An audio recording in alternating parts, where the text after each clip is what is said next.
दोस्तों नमस्कार।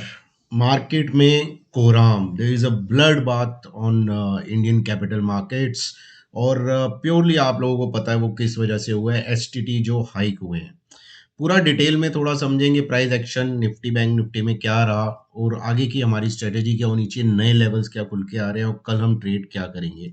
तो वीडियो पूरा देखिए, अच्छा लगे तो शेयर लाइक जरूर करिए और जो पहली बार देख रहे हैं वो ज्वाइन करना ना भूलें। तो वेलकम टू ब्रोल्स एकेडमी। तो क्या बात करें दोस्तों, आज मार्केट ने तो बिल्कुल रेड कर दिया है। कोई लेवल कुछ भी मैटर नहीं करा। बस एक कमेंट आया बजट में एसटीटी हाइक्स का ऑन फ्यूचर्स एंड ऑप्शंस और उसके बाद मार्केट में कोराम। चलिए स्टार्ट करते हैं। देखिए उससे पहले टेलीग्राम का ट्रेड आपसे डिस्कस कर लेता हूँ। होपफुली आप लोगों ने आज अच्छा पैसा कमाया होगा। देखिए मैंने टेलीग्राम पे पहले जैसे ही न्यूज़ आई मैंने आपको टेलीग्राम पे इमीडिएटली अपना ट्रेड भी नहीं लिया था मैंने और आपको अपडेट कर दिया था कि एसटीटी बढ़ा दिया। ठीक है सर। और उसी पॉइंट ऑफ टाइम पे उसके बाद मैंने कहा 25,200 की पुट मैं ले रहा हूँ जो कि थी 150 पे फ्रेंड्स। उसको बुक करा मैंने 650 पे। मैंने अपनी 75% जो मेरी पोजीशंस थी उसकी 75% मैंने बुक कर ली 650 पे, विच इज़ रफली 4.3 और 35x। इतना टाइम्स डिप्लॉयड कैपिटल ग्रो हुई with in I think 10 minute exactly. Okay. और जो मेरी देखिए पोजीशन थी वो मैंने जाते टाइम आप लोगों को डाला था कि वो थोड़ी सी पोजीशन जो मेरी 25% बची है उसको मैं लेके जा रहा हूँ। क्यों? क्योंकि देखिए 150 पे मेरी बाई थी आप लोगों को पता है और 150 के बाद उसकी क्लोजिंग आई थिंक 450 के आसपास है, बहुत ऊपर है। मतलब मार्केट को बहुत ज़्यादा गैप अप देना पड़ेगा तब जाके वो मेरी कॉस्ट पे आएगा। ओके, वो भी कॉस्ट पे आएगा तो मैं निकल जाऊंगा। लेकिन मुझे लगता है कि मार्केट यहाँ से अब और गिरेगी जिस हिसाब से क्लोजिंग आई है। अब ऑप्शन चेन की बात करें, देखिए दिखाने का कोई फायदा नहीं है बहुत। अगर आप जाके देखेंगे, आप निफ्टी की देख लीजिए, बैंक निफ्टी की देख लीजिए, अल्ट्रा बेयरिश ऑप्शन चेन है दोनों की दोनों। कॉल साइड पे दबा के शॉर्ट बिल्डअप हुए हैं यानी कि मंदी की पोजीशन बनी है और पुट साइड पे या तो पुट्स में कवरिंग हो गई है, तेजी वाले निकल के भाग गए हैं। प्लस इसके साथ पुट्स में आपके across all the strike prices long buildup है, पुट्स खरीदी गई हैं, पुट्स लेके गए हैं लोग। और मुझे एक खतरा और लग रहा है दोस्तों कि आज देखिए स्मार्ट मनी मार्केट में एब्सेंट होंगे, पक्का होंगे। वॉल्यूम बिल्कुल उतना नहीं होगा जितना होता था और कल वो आएंगे ट्रेड करने मंडे को। अब देखना ही है कल जो वो आएंगे तो उन्होंने जो सारा यहाँ डिस्ट्रीब्यूशन फेस में आपको बताता आया हूँ, यहाँ पे जो शॉर्ट्स क्रिएट करे थे जबरदस्त, वो यहाँ पे कल अपने शॉर्ट्स कवर करते हैं या यहाँ पे और भी ज़्यादा शॉर्ट्स क्रिएट करते हैं। ये दे मेरा मानना ये है कि यहाँ पे शॉर्ट्स प्रोबेबिलिटी ज़्यादा है वो और क्रिएट करेंगे क्योंकि एचटीटी देखिए बहुत नेगेटिव है। उसकी कैलकुलेशन करके मैं आपको किसी दिन दूसरे वीडियो में बता दूंगा। देखिए फ्यूचर्स पे 0.02 था, उसको बढ़ा के 0.05 कर दिया है। ये कितना होता है दोस्तों? This is 150% hike. Okay, tax में। ऑप्शंस में जो आपका 0.1 लगता था, आप जाके देखिए अपना, आप निकालेंगे ब्रोकर, जिस भी ब्रोकर के साथ आप डील करते हैं वहाँ पे उसको खोलेंगे उसकी रिपोर्ट को, तो आपको यहाँ पे पता चलेगा कि 0.10 से 0.15 कर दिया है, विच इज़ 50% हाइक। 150% फ्यूचर्स में, 50% हाइक टैक्स में, ऑप्शंस में। तो शायद देखिए इससे तो मैसेजिंग समझ में आ रही है कि रिटेलर्स को रिटेलर्स को मेजरली गवर्नमेंट चाहती नहीं कि वो एफएनओ में ट्रेड करें। ओके गाइज, इससे क्लियर कट मैसेजिंग मुझे तो ये समझ में आती है।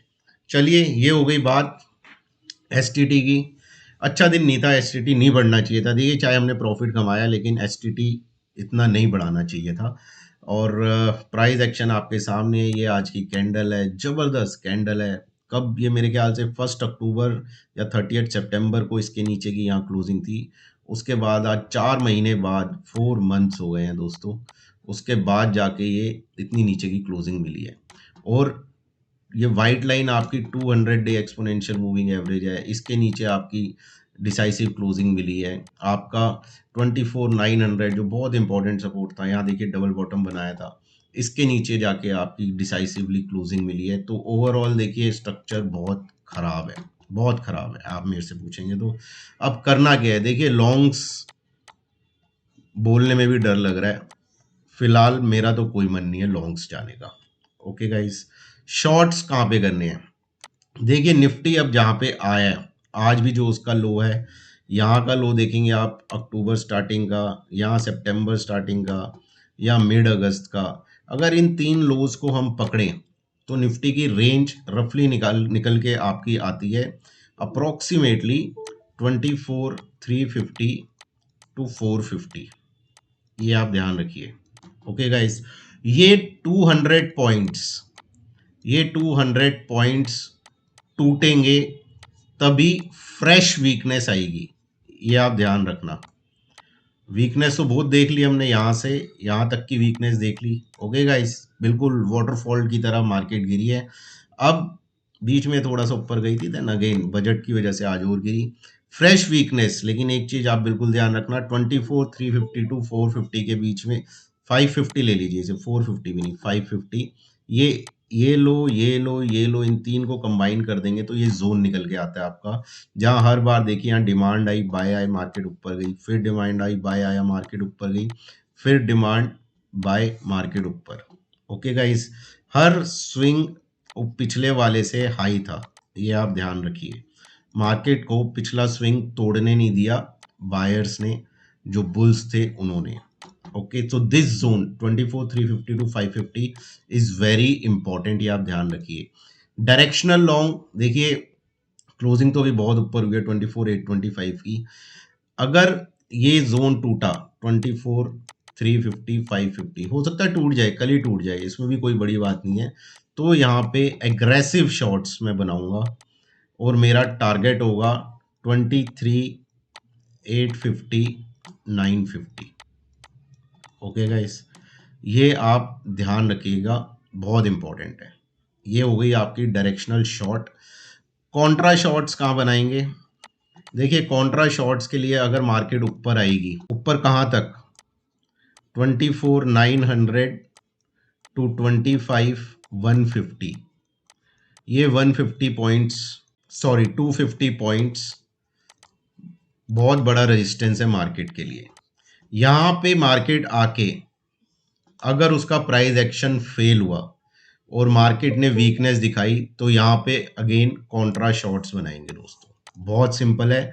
दोबारा आपको बता देता हूँ, ऊपर की तरफ 24,900 टू 25,150, इसको आप ध्यान रखिए।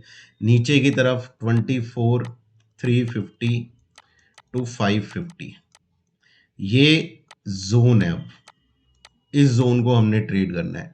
इसके ऊपर निकलेगी तो लॉन्ग्स देखेंगे कहाँ बनाए जा सकते हैं। यहाँ पे आके प्राइस एक्शन फेल होगा तो बनेंगे कॉन्ट्रा शॉर्ट्स, ये लेवल टूटेगा तो बनेंगे डायरेक्शनल शॉर्ट्स। बहुत सिंपल स्ट्रेटेजी है, बिल्कुल कंफ्यूज नहीं होने गाइस। ओके, ये याद रखिएगा आप। बैंक निफ्टी में हम कितनी बात करते थे दोस्तों कि बैंक निफ्टी रेंज बाउंड था, स्ट्रॉन्ग भी था। रेंज क्या थी, इतना हमने डिस्कस करा उसे, 58,750, उस रेंज का लोअर एंड, बहुत important support zone, this is the point. Okay, ये रेंज टूटनी थी, आपको बताया था 58,450 टू 550, एंड देन 58,150 टू 250, जो कि आपका था 100 डे एक्सपोनेंशियल मूविंग एवरेज। ये ब्लू लाइन आप देख सकते हैं, ये जा रही है। ओके, बैंक निफ्टी ने इसको बचा लिया है, ये आप ध्यान रखिए, और इसके ऊपर ही क्लोजिंग हुई है, इसको तोड़ के बंद नहीं हुआ बैंक निफ्टी। तो this is very important. Bank Nifty अभी भी थोड़ा दम दिखा रहा है। देखिए बैंक निफ्टी में फ्रेश वीकनेस, स्ट्रेटेजी क्या बनाएंगे हम बैंक निफ्टी में? बैंक निफ्टी में सिंपल स्ट्रेटेजी है, कोई भी 58,650 58,850, यहां तक कोई भी बैंक निफ्टी में उछाल आएगा और प्राइस एक्शन फेल होगा तो यहां पे बनेंगे कॉन्ट्रा शॉर्ट्स। ओके गाइस, और नीचे के लेवल्स खुलेंगे दोबारा, क्या खुलेंगे, जो भी आपको बताया था 58 पहला 450 टू 550, देन 58, 150 टू 250, जो कि आपका ये 100 डे एक्सपोनेंशियल मूविंग एवरेज है। डायरेक्शनल शॉर्ट कब बनेंगे दोस्तों? डायरेक्शनल शॉर्ट जब ये 58, 150 टू 250 ये 100 डीएमए वाला जोन टूटेगा तो मार्केट प्रीवियस डे लो पे जाएगी। वो क्या है आपका 57, 700 के आसपास है, आप इसको पकड़ लीजिए। टारगेट खुलेगा 57, 700, ये लो, आज का लो। यहाँ तक बैंक निफ्टी बिल्कुल जा सकता है और ये गया तो बैंक निफ्टी पूरा दम रखता है, देखिए यहाँ तक आने का। ओके गाइस, ये आपका है 57, 100 टू 57, 200, ये आप ध्यान रखिएगा, ये टारगेट 2 खुलेगा। तो डायरेक्शनल शॉर्ट बैंक निफ्टी में जब 100 डे एक्सपोनेंशियल मूविंग एवरेज के नीचे डिसाइसिवली ट्रेड कर रहा होगा, जो कि आपका जोन है ये वाला। ओके, और टारगेट खुलेंगे ये वाले। कॉन्ट्रा शॉर्ट 58, 650 टू 850, 200 पॉइंट के आसपास जाके अगर प्राइस एक्शन फेल होगा तो बैंक निफ्टी में कॉन्ट्रा शॉर्ट बनेंगे। पहला टारगेट 58, 450 टू 550, दूसरा टारगेट 58, 150 टू 250, और इसके नीचे गया तो ये नीचे के आपके और दो खुले हुए लेवल्स ये भी खुल जाएंगे। तो ये सिंपल स्ट्रेटेजी है दोस्तों। बहुत खराब क्लोजिंग, बहुत खराब ऑप्शन चेन, बहुत खराब न्यूज़। और एक चीज़ हाँ आपको और बता दूं मैं, देखिए गोल्ड और सिल्वर तो टूटने शुरू हो गए हैं। आज विक्स का चार्ट में अभी आपको दिखा नहीं पाऊंगा, 10% विक्स बढ़ा है आज। ओके, और वो फिर से 14 के ऊपर आ गया है। जब तक ये 13 के ऊपर बना हुआ है VIX, it's dangerous for Indian market, ये आप ध्यान रखिएगा। दूसरी चीज, एक चीज पे जरूर ध्यान रखना, ब्रेंट क्रूड, ब्रेंट क्रूड पे जरूर ध्यान रखिए। रुपया तो वैसे ही हमारा बहुत डेप्रिशिएट हो गया, 92 पे चल रहा है। ब्रेंट क्रूड बढ़ रहा है, ये 70 निकल रहा है, और ये और ऊपर बढ़ा तो हमारे लिए बहुत नुकसानदायक है इंडियन इकोनॉमी के लिए, क्योंकि मेजर हमारा जो मोटा बिल फटता है इंडिया का, वो इंपोर्ट का ऑयल पे फटता है, जो हम ऑयल खरीदते हैं जिससे हमारा देश चलता है। और ये ब्रेंट क्रूड बढ़ेगा प्लस रुपया डेप्रिशिएट होगा तो डबल मार पड़ेगी हम इंडियंस को as far as economy is concern. तो थोड़ा सा मैक्रो भी ठीक नहीं है, उधर ईरान और यूएस का इशू चल ही रहा है, आपको पता है। ग्रीनलैंड पे अभी थोड़ी शांति है, वहां पे कुछ आया नहीं है। तो बहुत सी चीजें चल रही हैं। आप देखेंगे जियो पॉलिटिकल भी इश्यूज चल रहे हैं, अब अपने हमारे खुद के इश्यूज भी स्टार्ट हो गए हैं। और ये कॉमोडिटीज ब्रेंट क्रूड और रुपया वगैरह बिल्कुल भी लॉन्ग जाने का मन नहीं है। तो जो भी देखिए ट्रेड करें, मार्केट बहुत रिस्की हो रहा है अभी, और पोजीशन साइजिंग अपनी संभाल के करें, और गारंटीड देखिए कुछ होता नहीं है। बाय सेल हमेशा अपने फाइनेंशियल एडवाइजर की सलाह से करें। So all the best guys.